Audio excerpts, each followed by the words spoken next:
لله رب العالمين والصلاة والسلام على أشرف الأنبياء والمرسلين وعلى آله الطاهرين وأصحابه ومن تبعهم بإحسان إلى يوم الدين أما بعد فقد قال الله تعالى في القرآن والقرآن المجيد بعد أعوذ بالله من الشيطان الرجيم بسم الله الرحمن الرحيم إنا أعطيناك الكوثر فصل لربك وانحر إن شانئك هو الأبتر صدق الله العظيم. எல்லா புகழும் அவன் ஒருவனுக்கே உரித்தாகட்டுவாங்க. அவனின் அருமை நாயகன் முகமது ரசூலுல்லாஹ் ஸல்லல்லாஹு அலைஹி வஸல்லம் அவர்கள் மீதும் அவர்கள் வழிபட்டு வாழ்ந்த சஹாபாக்கள் தாபீன்கள் தபதாபீன்கள் நல்லவர்கள் நம் அனைவரும் மீதும் அல்லாஹ்வின் சாந்தியும் சமாதானம் என்றென்றும் நிலவட்டுமாக. ஆமீன். அல்லாஹ் ஜல்லஷானஹு தஆலா மனித குலத்திற்கு வழிகாட்டியாய் அவன் வழங்கி இருப்பது வான்வரை அல் குர்ஆன். அல் குர்ஆன் அல்லாஹ்வின் வேதம். 23 ஆண்டுகள் சிறுக சிறுக அவ்வப்போது அல்லாஹ்வால் இறக்கி வைக்கப்பட்ட வேதம் அல் குர்ஆன். குர்ஆனுடைய வசனங்கள் மக்கியா என்றும் மதனியா என்றும் 2 பிரிவுகளாக குர்ஆனை திறந்து பார்த்தவர்களுக்கு தெரியும். நபிகள் ஸல்லல்லாஹு அலைஹி வஸல்லம் 13 ஆண்டுகள் மக்கா வாழ்க்கையில் இறங்கிய வசனங்களுக்கு பெயர் மக்கியா. நபிகள் ஸல்லல்லாஹு அலைஹி வஸல்லம் அவர்களின் இறுதி 10 ஆண்டுகள் மதீனத்து வாழ்க்கை. இப்ப மதீனா வாழ்க்கையில் இறங்கிய வசனங்கள் மதனியா என்று குர்ஆனிலே வரும். பொதுவாக இந்த மக்காவில் இறங்கிய வசனங்கள் மக்கியா வசனங்கள் பெரும்பாலும் சிறு சிறு ஆயத்திலும் கொண்டிருக்கிற வசனங்கள். ஆனால் மதீனாவில் இறங்கிய மதனியா வசனங்கள் பெரும் பெரும் ஆயத்துகளை கொண்டிருக்கிற ஒரு ஜுசு 2 ஜுசுகள் வரைக்கும் மிக நீண்ட ஆயத்துகளை கொண்டிருக்கிற வசனங்கள். இப்ப நான் ஓதி காட்டிய சூரத்துல் கௌசர் இது மதீனாவிலே இறங்கிய வசனம் மதனியா. இப்ப மதீனாவில் நபிகள் ஸல்லல்லாஹு அலைஹி வஸல்லம் அவர்களுக்கு குர்ஆனிலே இருக்கிற 114 சூறாக்களில் ஆகச் சிறிய சூரா சூரத்துல் கௌசர். வெறும் 3 ஆயத்துகளை கொண்டிருக்கிற மிகச்சிறிய சூறா. ஆனால் மிக கருத்துக்கள் இதில் அல்லாஹ் சொல்லவிருக்கிற நியாமத்துகள் அருட்பாக்கியங்கள் மிக ஆழமானவர். அதிலும் குறிப்பாக நாளை மறுமையில் அல்லாஹ்வை ஈமான் கொண்டு நல்லமல் செய்து வாழ்கிற முஸ்லிம்களுக்காக மறுமையில் கடுமையான வெப்பம் தகிக்கிற தாகத்தில் அவர்களின் தாகம் தணிக்கிற ஒரு நிலைமையை பற்றி எல்லாம் இந்த சூறாவிலே அல்லாஹ் குறிப்பிடுகிறான். பொதுவாக இந்த சூறாவில் அல்லாஹ் ஜல்லஷானஹு தஆலா நபிகள் நாயகத்திற்கு ஆறுதலாக எதிரிகள் நபிகள் நாயகத்தை அபுத்தர் இந்த சூறாவிலே வருகிற இன்ன ஷானியக ஹுவல் அபுத்தர். அரபியில் அபுத்தர் என்றால் ஆண் குழந்தை இல்லாதவர்களை சொல்லுவார்கள். ஆண் குழந்தை இல்லாதவரை பார்த்து நீ சந்ததியற்றவன், வம்சாவளி அற்றவன், உன் பெயர் சொல்வதற்கு பின்னால் மக்கள் இல்லை என்று அவமரியாதையாக சொல்லுகிற வார்த்தை அபுத்தர். நபிகள் நாயகத்தின் 2 ஆண் குழந்தைகள் அடுத்தடுத்து இறங்குற போது எதிரிகள் நபிகள் நாயகத்தை பார்த்து பயன்படுத்திய வார்த்தை அது. அல்லாஹ் ஜல்லஷானஹு தஆலா நபிகள் நாயகத்தின் சார்பாக எதிரிகளுக்கு பதில் சொல்லுவாங்க, இன்ன ஷானியக ஹுவல் அபுத்தர். நபியே, உங்கள் எதிரிகள் தான் சந்ததியற்றவர்கள். அல்லாஹ்வின் வார்த்தை சத்தியமானது. ஆண்களை இல்லாத போதும் நபிகள் நாயகத்தின் திருப்பெயர் அவர்களின் சுகர் கண்ணியம் இன்றளவும் என் உலகம் உள்ளதும் நிலைத்திருக்கிற வகையிலே அல்லாஹ் ஜல்லஷானஹு தஆலா அவர்களின் பெருமையை உயர்த்தி இருக்கிறான். அவர்களே யோசித்து பார்க்கிறோம். இந்த சூரா சூரத்துல் கௌசர் அரபியில இந்த கௌசர் என்கிற வார்த்தை, இந்த கௌசர் என்கிற அந்த வார்த்தை அமைப்பிலே வருகிற எந்த வார்த்தையாக இருந்தாலும் மிக அதிகம் என்கிற பொருள்கள் மிக மிக அதிகம். உதாரணமா நௌஃபல் என்று பெயர் வைப்பார்கள். கௌசரை போல நௌஃபல். இப்ப நௌஃபல் என்கிற வார்த்தைக்கு அர்த்தம் அதுதான். மிக அதிகமாக அல்லாஹ்வை வணங்குபவர், நிறைய நஃபில்களை தொழுபவர் என்ற அர்த்தம். இந்த கௌசர் என்கிற வார்த்தை அல்லாஹ் பயன்படுத்துகிறான். அதன் அர்த்தம் அதுதான். பெருமானாரை பார்த்து அல்லாஹ் சொல்லுகிறான், நபியே, உலகிலும் சரி நாளை மறுமையிலும் சரி நான் உங்களுக்கு வழங்க காத்திருக்கிற அருட்படைகள் மிக அதிகம் என்று அல்லாஹ் குறிப்பிடுகிறது. பெருமானாருக்கு அல்லாஹ் வழங்கிய உலகத்தில் வழங்கிய அருட்படைகளை கணக்கிட்டு பார்த்தால் நபித்துவத்தை அல்லாஹ் வழங்கினார். நபிமார்களின் தலைவராக அல்லாஹ் அவர்களை உயர்த்தினான். இரண்டாவது வாக்கியம், மேராஜ் பயணத்துல பைத்துல் முகத்தஸில் ஒட்டுமொத்த நபிமார்களுக்கும் தலைமையாக இமாமாக இருந்து தொழ வைக்கிற பாக்கியம் நபிமார்களின் இமாமாக உலகில் வாழ்ந்துகிற போது மக்கா மதீனா உட்பட பல்வேறு அரபகத்து பகுதிகளை ஆட்சி செய்கிற பெரும் ஆட்சியாளர் என்கிற நேர்மத் நபிகள் நாயகத்திற்கு மட்டுமல்ல, மேராஜ் பயணத்துல சிதறத்துல் முன்தஹா அந்த இடம் வரைக்கும் போனதுக்கு அப்புறம் இதுல ஜிப்ரீல் சொல்லுவார்கள், யா ரசூலுல்லாஹ், இதை தாண்டி வருவதற்கு எனக்கு அனுமதி இல்லை, நீங்கள் தனியாக செல்லலாம் என்று சொல்லி அல்லாஹ்வை சந்திப்பதற்குண்டான பயணத்தில் நபிகள் ஸல்லல்லாஹு அலைஹி வஸல்லம் அவர்களுக்கு அல்லாஹ் வழங்கிய நேமம். இப்படி நிறைய நேமத்துகளை அல்லாஹ் குறிப்பிடுகிறான். இன்னா அதைனா கல் கௌசர், நபியே நாயகமே, உங்களுக்கு நிறைய அருட்படைகளை மிக மிக அதிகமான வெகுமதிகளை நான் வழங்கி இருக்கிறேன் என்று அல்லாஹ் குறிப்பிடுகிறான். இன்னொரு ஆயத்தில் அல்லாஹ் சொல்லுவான், வகான ஃபதுலுல்லாஹி அலைக அலீமா, நபியே, அல்லாஹ்வின் உபகாரம் உங்களுக்கு மிக மிக அதிகம், அல்லாஹ் உங்கள் மீது குறிப்பிருக்கிற கருணை மிக அதிகம் என்று அல்லாஹ் குறிப்பிடுகிறாங்க. அவர்களே, பொதுவாக இந்த ஹவுல் அப்படிங்கிறது நாம் தெரிந்தாக வேண்டும். இது நாளை மறுமையில் தீர்ப்பெல்லாம் செய்யப்படுவதற்கு முன்னால், விசாரணை எல்லாம் துவங்குவதற்கு முன்னால் நல்லோர்களுக்கு நபிகள் ஸல்லல்லாஹு அலைஹி வஸல்லம் அவர்கள் தங்களின் புனித கரத்தால் தாகம் தீர்ப்பதற்காக தண்ணீர் அருந்த தருவார்கள். மிக பெரும் ஒரு தண்ணீர் தடாகம், பல நாடுகளை உள்ளடக்குகிற அளவுக்கு பெரும் பரப்பளவு கொண்ட தண்ணீர் தடாகம் இந்த ஹவுல். புகாரியில ஒரு ஹதீஸ்ல வரும், அது அந்த ஹவுல் அப்படிங்கிறது சுவனத்தில் உற்பத்தி ஆகிற ஒரு நதி. சுவனத்து நதிகளிலே ஒன்று நகருன் ஜாரின் ஜன்னா, சுவனத்தில் ஓடிக்கொண்டிருக்கிற ஒரு நதிக்கு பெயர் ஹவுல் என்பது. இப்ப அங்கே சுவனத்திலே உற்பத்தியாகி அது 2 பைப்புகள் வழியாக, ஹஜ்ஜுக்கு போனவங்களுக்கு தெரியும், கஅபத்துல்லாஹின் மேல் மழை நீர் வடிவதற்காக தங்கத்தால் வைக்கப்பட்டிருக்கிற ஒரு குழாய் போன்ற அமைப்பு. அது போன்ற 2 பெரும், அதன் அளவு அல்லாஹ் அறிவான், 2 பெரும் பைப்புகள் வழியாக தண்ணீர் வழிந்தோடி ஹவுலிலே வந்து நிரம்புமா. இந்த ஹவுல் கௌசல்ல வந்து நிரம்புகிற அமைப்பில் அல்லாஹ் வைத்திருக்கிறாங்க. அவர்களே, மட்டுமல்ல, இந்த ஹவுல் கௌசல் அதன் ஓரங்கள் எல்லாம் தங்கத்தால் கட்டமைக்கப்பட்டிருக்கிற ஹவுல்.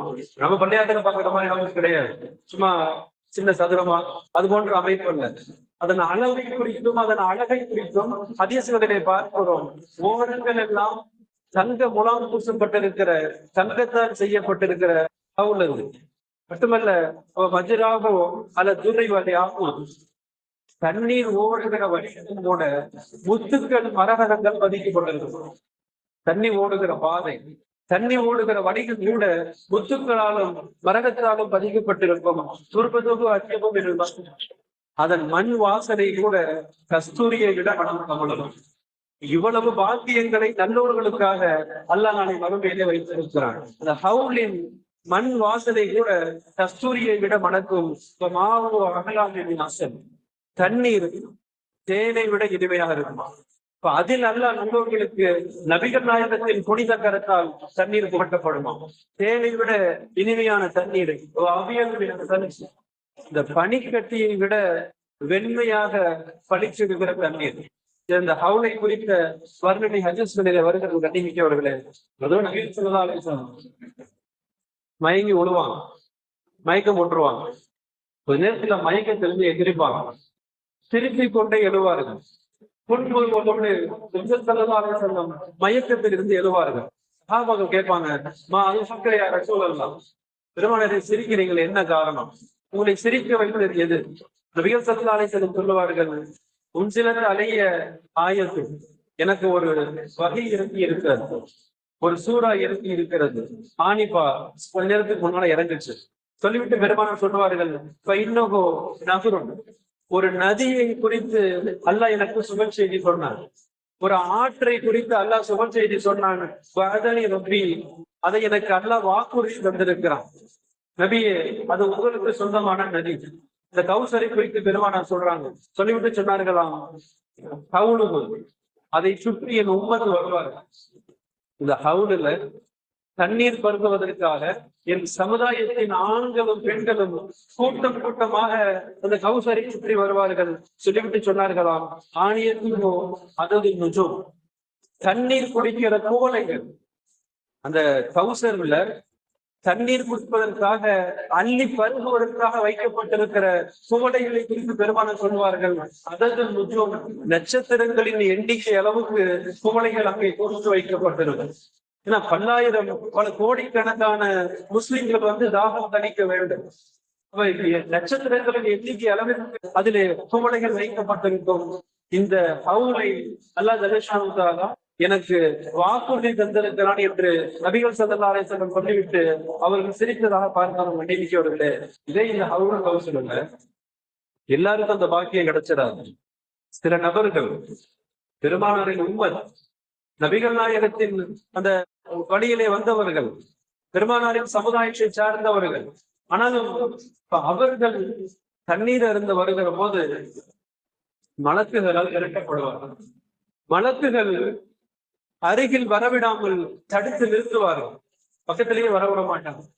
நபிகள் ஸல்லல்லாஹு அலைஹி வஸல்லம் பதறி போய் கேட்பார்கள், இவர்கள் என் உம்மத்து தானே, என் சமுதாயத்தவர் தானே, ஏன் அவர்களை விரட்டுகிறீர்கள்?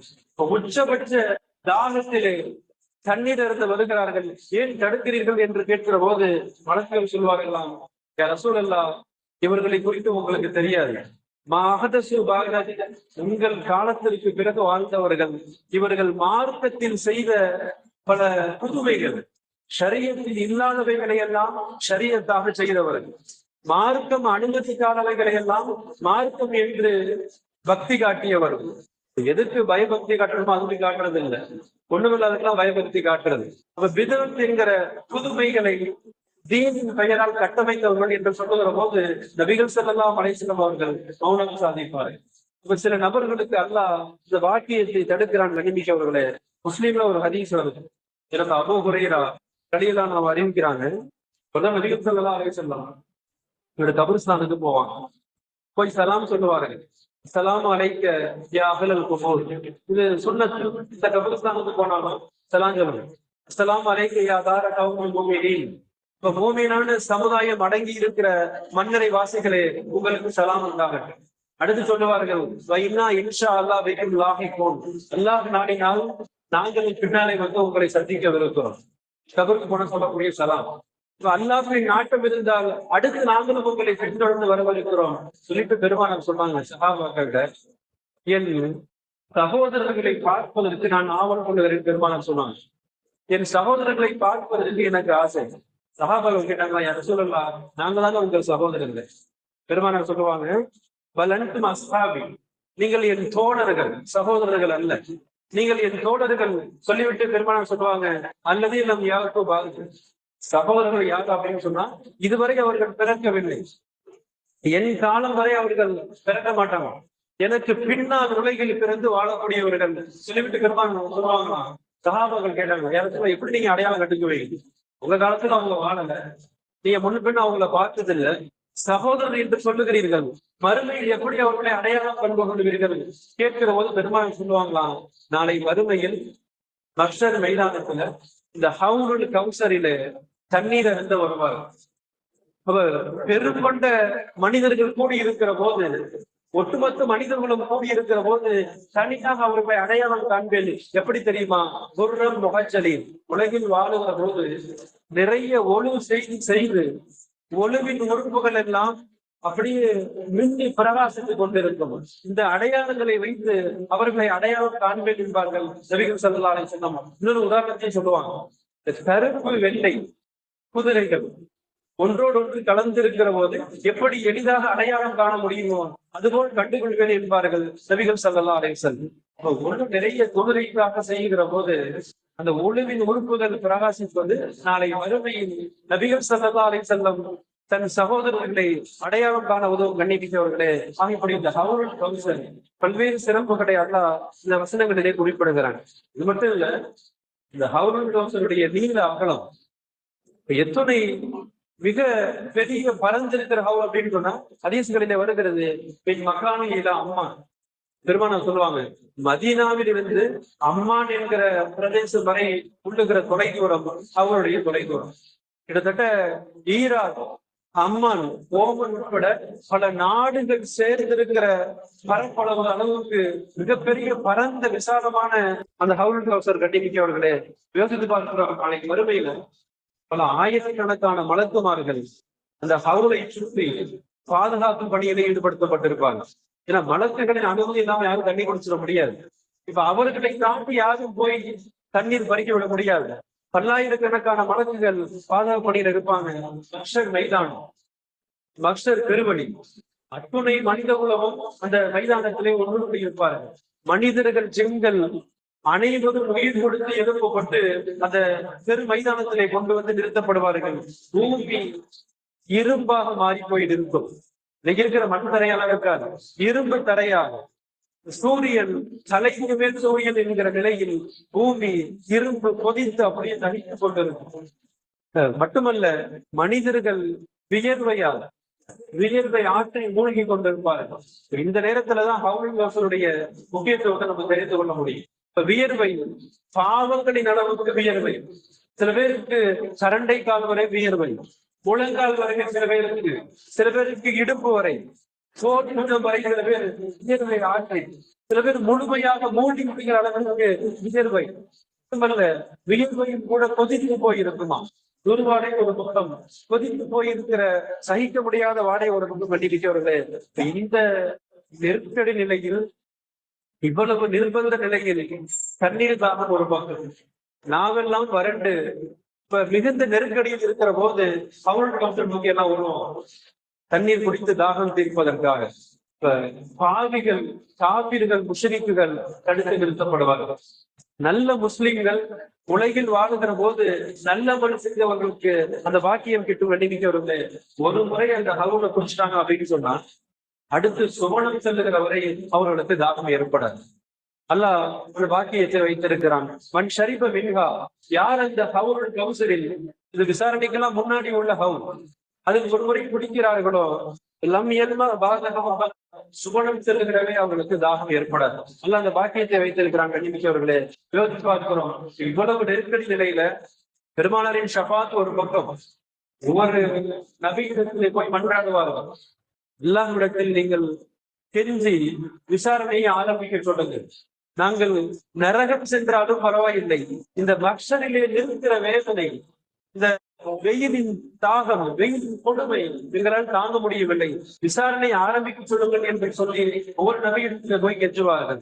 இறுதியில் நபிகள் ஸல்லல்லாஹு அலைஹி வஸல்லம் அவர்களுக்கு தான் அனுமதி அளிக்கப்படும்.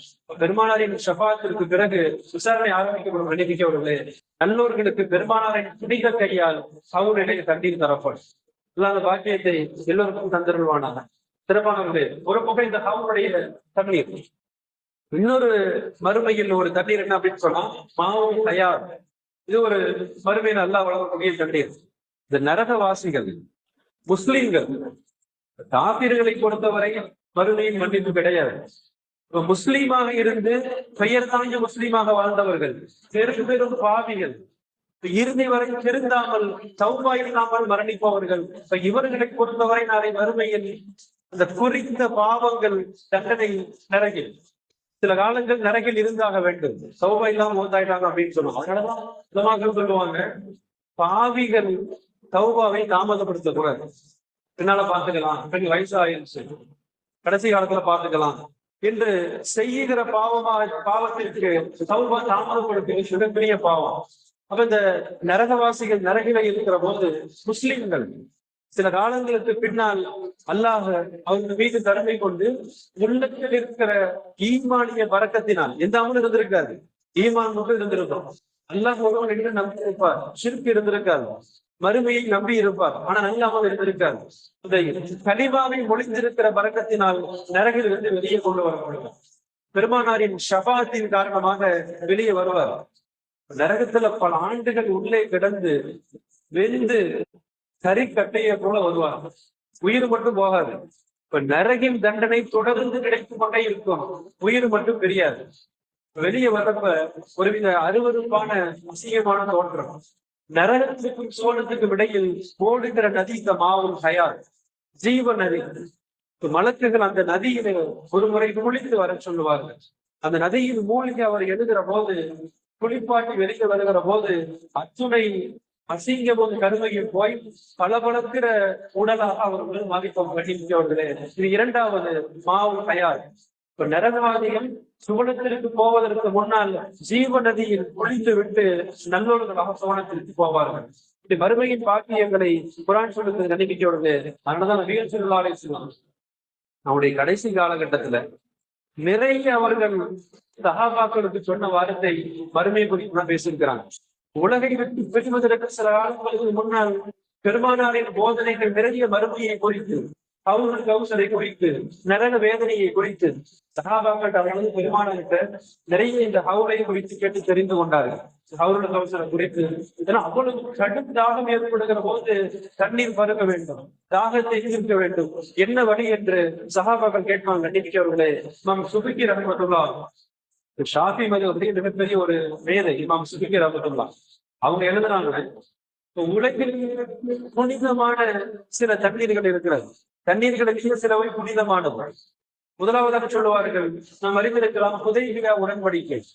நபிகள் ஸல்லல்லாஹு அலைஹி வஸல்லம் ஒரு 1400 சஹாபா பெருமக்களோடு மதீனாவிலிருந்து கிளம்பி உம்ராவிற்காக வருவார்கள்.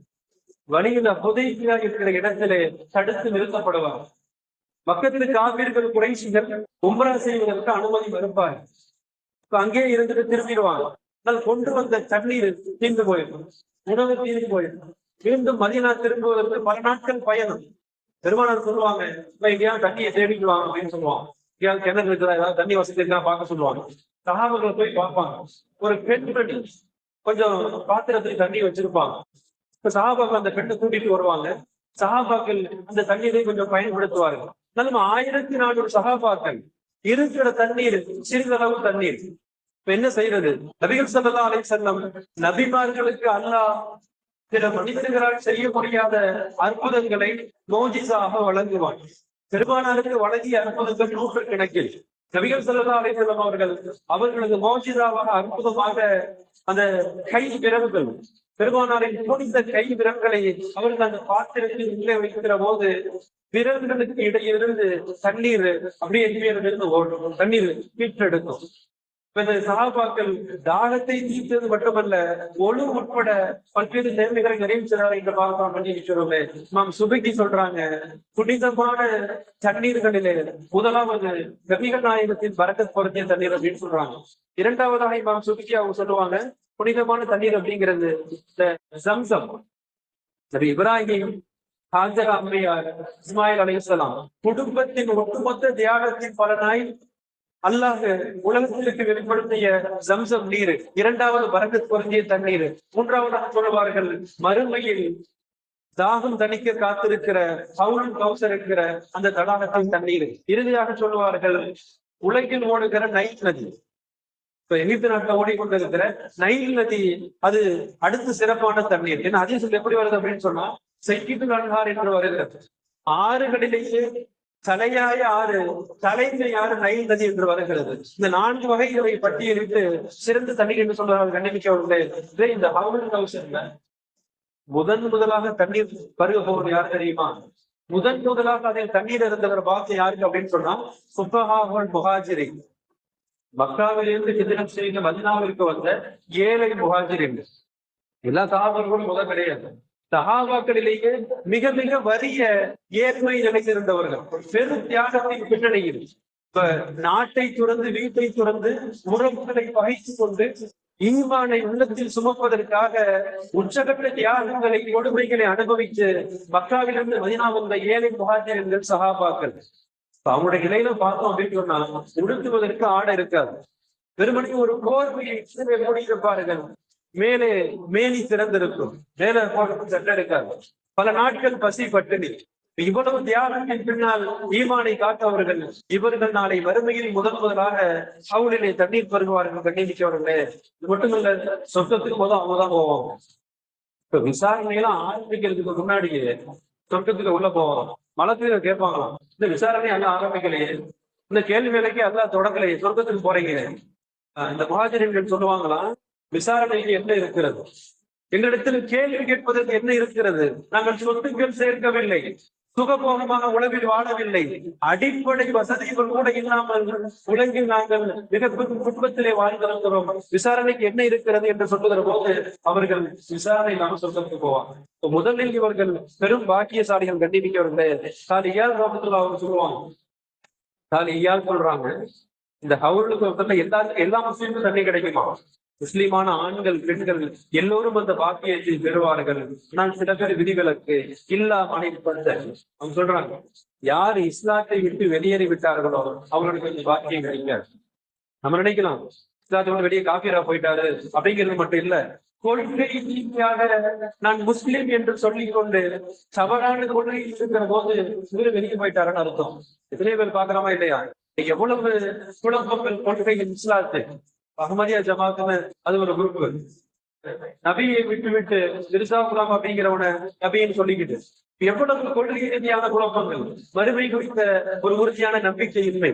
அவங்க சொல்றாங்க, கொள்கை ரீதியாக வெளியே போனவங்களும் அந்த பாக்கியத்தை இழந்து விடுவார்கள். கண்ணிப்பிக்கவர்களே, யோசித்து பார்க்கிறோம், இவ்வளவு நெருக்கடிகள் நிறைந்திருக்கிற மறுமையில் அவர்களிலே தண்ணீர் பருக வேண்டுமானால் மிக முக்கியமாக அல்லாஹ் ரசூலுக்கு கட்டுப்பட்டு வாழ வேண்டும். குர்ஆன்ல திரும்ப அல்லாஹ் சொல்றது ஈமான் அமலே சாலிஹா. அல்லாஹ்வை ஈமான் கொள்ளணும், நல்ல அமல்கள் செய்யணும், பாவங்களை விட்டு தவிர்த்து இருக்கணும். இந்த மறுமையில உறவுகள் கூட கை கூடக்கூடாது. பெற்ற தந்தை தாயாகட்டும், சகோதர உறவாகட்டும், இன்ன பிற நண்பர்களாகட்டும், அறிமுகமானவர் இல்லாதவர் யாராக இருந்தாலும் கண்முன் தெரிந்தாலும் கூட எனக்கு தண்ணீர் கிடைத்தால் போதும் என்று சொல்லி அவர்கள் வேலைக்கு வருவார்கள். ஒவ்வொருத்தவங்களும் ஒவ்வொரு தனிக்குதான் பார்ப்பாங்க. யாரையும் உதவி விரும்பப்பட மாட்டாங்க. யாருக்கும் யாரும் தயவு பார்க்க மாட்டார்கள், கருணை காட்டமார்கள். கண்டிப்பார்களே, இவ்வளவு நெருக்கடி நிறைந்த மறுமையில் பெருமானாரின் புனித கரத்தால் அவர்களே தண்ணீர் பருக வேண்டுமானால் நிறைய நாம் எல்லாரும் கட்டுப்பட வேண்டும். கண்டிப்பார்களே, மிக முக்கியமாக பெயர் வாங்கி முஸ்லீம்களாக இல்லாமல் உண்மை முஸ்லீம்களாக வாழ்வதற்கு முயற்சிக்க வேண்டும். இது மட்டும் நாளைக்கு வறுமையில அல்லாஹ் சில நபர்களுக்கு சுபனது அவன் நிழலில் இடம் தருவான். அல்லாஹ்வின் அரிசி நிழல்ல இடம் கிடைக்கும். ஒரு பக்கம் அல்லாஹ்வுடைய அரிசி நிழல், இன்னொரு பக்கம் தாகம் தணிக்கிறதுக்கு அவர்கள் இந்த பாக்கியத்தை தந்தருவானாக. அல்லாஹ் நம்முடைய குடும்பத்தாருக்கும் பாக்கியத்தை தந்தருவானாக. உலக முஸ்லீமை தந்தருவானாக. எல்லா மறுமை நெருக்கடிகளுக்கு நம்மை காத்தருவானாக. குறிப்பாக எல்லாவித பாவங்களை விட்டு தவிர்த்து வாழ நல்ல தோல்வி செய்வானாக. வாக்குறுதி அவர்கள் ரப்பில் ஆளுநர்.